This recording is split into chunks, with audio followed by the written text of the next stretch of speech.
Halo teman-teman, dalam video kali ini kita akan membahas materi mengenai sistem respirasi. Sistem respirasi atau sistem pernafasan merupakan sistem organ yang memungkinkan pertukaran gas, yaitu pengambilan oksigen dari lingkungan dan pelepasan karbon dioksida ke lingkungan.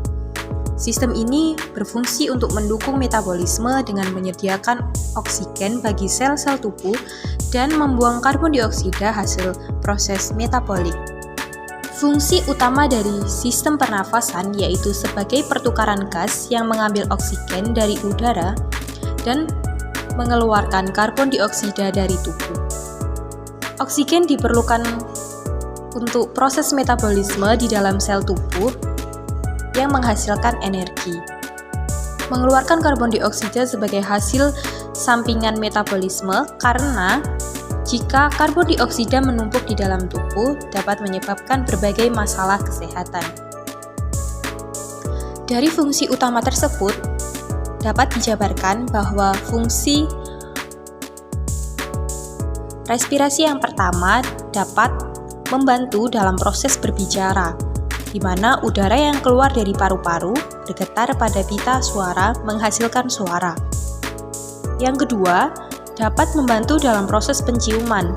Sel-sel reseptor penciuman terletak di rongga hidung dan mendeteksi berbagai jenis bau.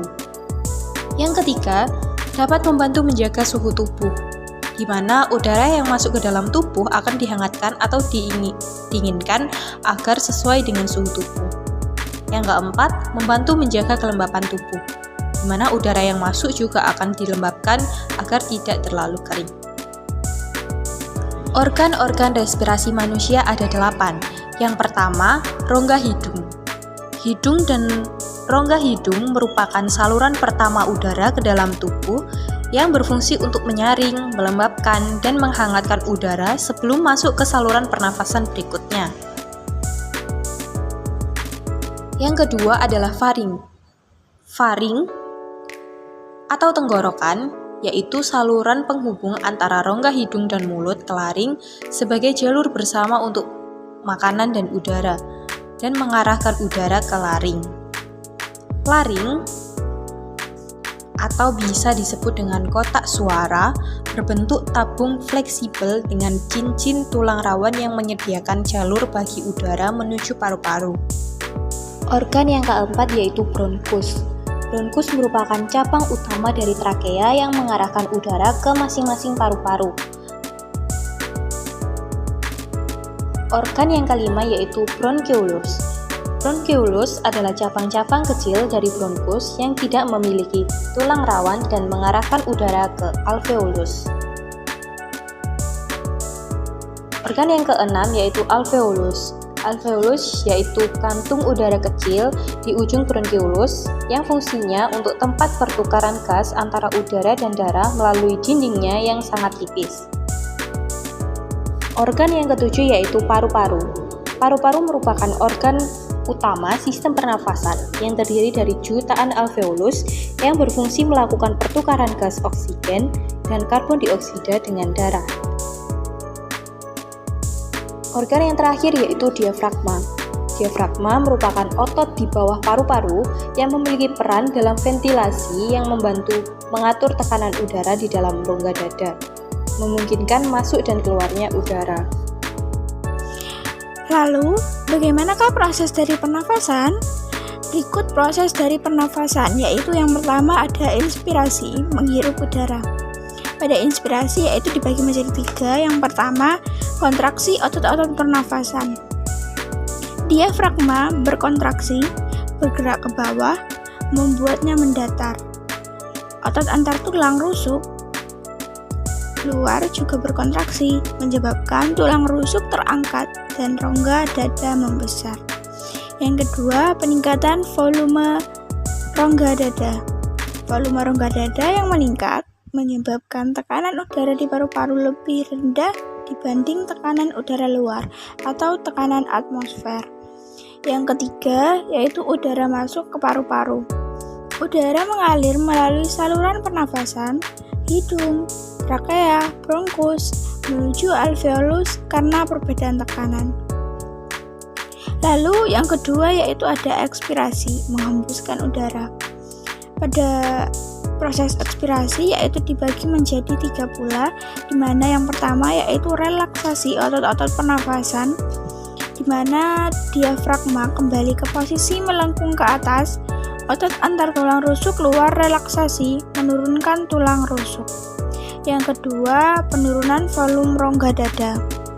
Rongga dada menyusut, meningkatkan tekanan di dalam paru-paru. Yang ketiga, udara keluar dari paru-paru. Tekanan udara dalam paru-paru lebih tinggi daripada atmosfer, sehingga udara dikeluarkan melalui saluran pernafasan. Selanjutnya, mari beralih ke bagian mekanisme pernafasan. Nah, mekanisme pernafasan pada manusia terdiri dari pernafasan dada dan pernafasan perut. Adapun berikut mekanismenya, yaitu pernafasan dada atau pernafasan toraks melibatkan otot-otot interkosal dan diafragma. Ketika otot-otot ini berkontraksi, volume rongga dada meningkat, menyebabkan tekanan di dalam paru-paru menurun dan udara masuk atau inhalasi. Sebaliknya, saat otot-otot ini rileks, volume rongga dada menurun, sehingga tekanan di dalam paru-paru dan mendorong udara keluar, ekshalasi. Pernafasan perut lebih dominan pada saat istirahat, karena melibatkan gerakan diafragma yang lebih besar. Ketika diafragma turun, rongga perut membesar, menarik udara ke dalam paru-paru. Saat diafragma naik, udara dikeluarkan dari paru-paru.